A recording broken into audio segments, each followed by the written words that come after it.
رسول اللہ صلی اللہ تعالی علیہ وسلم نے فرمایا وَإِنِّي وَاللَّهِ مَا أَخَافُ عَلَيْكُمْ أَن تُشْرِكُوا بَعْدِي، حضور فرماتے بے شک اللہ کی قسم میں تمہارے متعلق یہ خوف نہیں رکھتا کہ میرے بعد تم شرک میں مبتلا ہوگے۔ رسول اللہ فرما رہے کہ مجھے اس بات کا ہرگز خوف نہیں کہ تم لوگ میرے بعد شرک کرو گے۔ پیارے آقا صلی اللہ علیہ وسلم یہ ہمارے لیے گارنٹی لے رہے ہیں کہ تم شرک نہیں کرو گے۔ اور ایک مخصوص طبقہ ہے، کچھ سلیکٹڈ لوگ ہیں، وہ بات بات پر ہمیں مشرک کہہ رہے ہوتے ہیں۔ درگاہ پر گئے تم نے شرک کیا، فاتحہ خوانی کی تم نے شرک کیا، 11ویں کی تم نے شرک کیا، 12ویں کی تم نے شرک کیا۔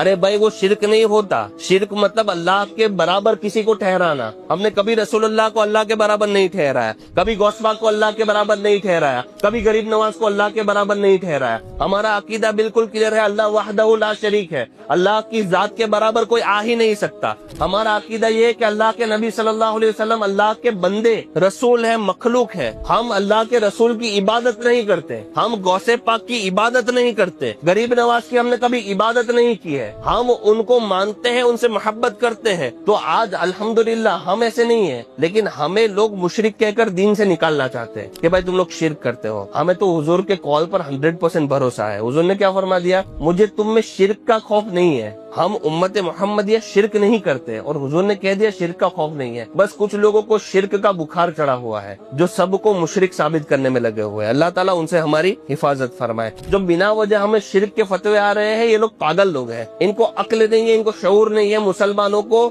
اسلام کے راستے سے نکالنے پر لگے ہوئے ہیں۔ حدیث پاک ہمیشہ یاد رکھنی چاہیے، میں بار بار کہتا ہوں کہ کسی کو مشرک، کسی کو کافر کہنے سے پہلے 100 بار سوچنا چاہیے۔ حدیث پاک میں ہے کہ اگر ایک شخص کسی کو کافر کہے تو ان دونوں میں سے کوئی ایک کافر ہوگا، مطلب اگر سامنے والا کافر نہیں ہے تو کفر آپ پر پلٹ کے آئے گا۔ یہ یاد رکھیے، یہ بہت ہی حساس مسئلہ ہے۔ کسی کو بھی چلتے پھرتے مشرک کہہ دینا یہ کوئی عام چیز نہیں ہے۔ مشرک کہنے کے لیے آپ کو ثابت کرنا ہوگا کہ اس نے اللہ کے ساتھ شرک کیا ہے۔ اللہ تعالیٰ ہم سب کو ایسے فتنوں سے بچائے۔